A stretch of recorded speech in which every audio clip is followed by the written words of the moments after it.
It's the internet. Do you know what kind of people get their news from the internet? Fucking idiots, that's who. Frank, we're live. Ahem. Well, good evening and welcome to the Krellant, your online source for news and views. We now go live to our very own cat reporter, who brings us news of a looming national crisis. Cat reporter, what do you have for us tonight?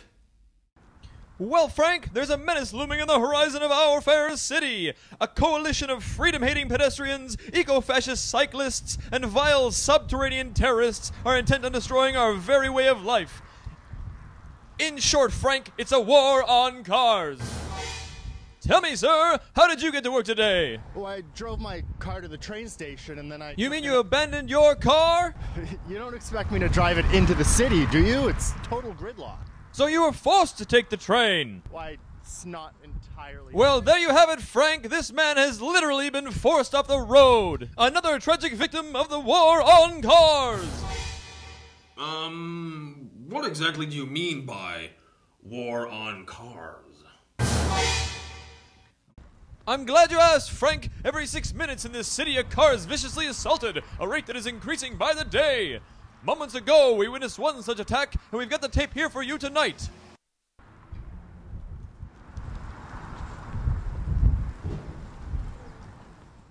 Meow, meow, meow, meow, meow, meow, meow. Ahem, ahem. How are my ears?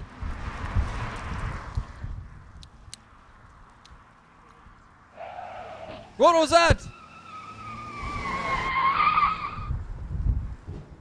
Come on!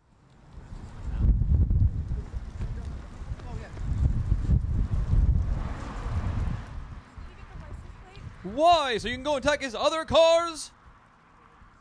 What? You heard me, young lady. Our viewers have the right to know. Why would you choose such a violent and malicious lifestyle? Well, I guess there are risks associated with cycling in the city.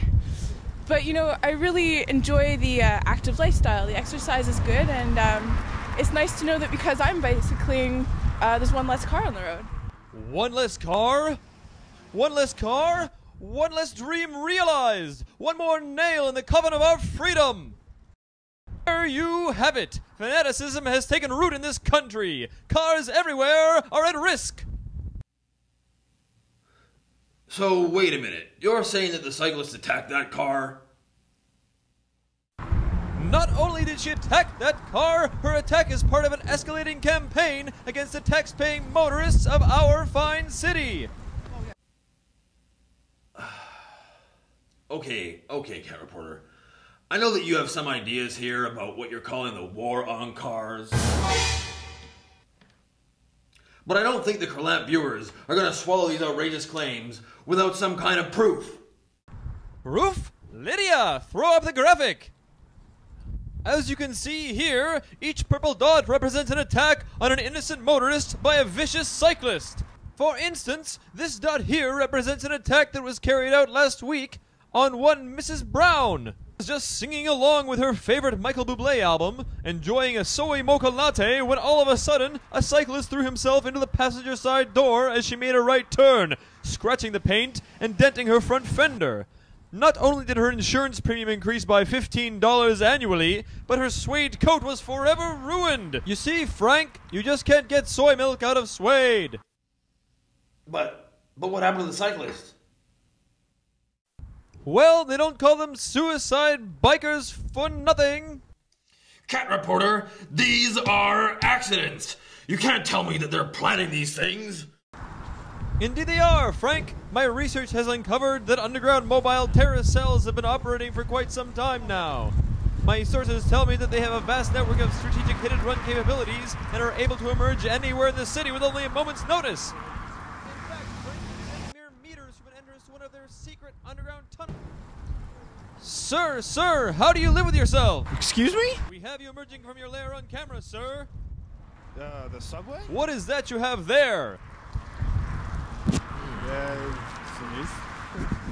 Aha, just as I thought. See this? Innocuous, right? Wrong! This is the latest in cryptographic communication. One member of the terrorist cell fills in target coordinates here and leaves the document in the underground for another to seize upon. That's how they pass their covert messages. So that's all the time we have. Good night from all of us here at the Krellant.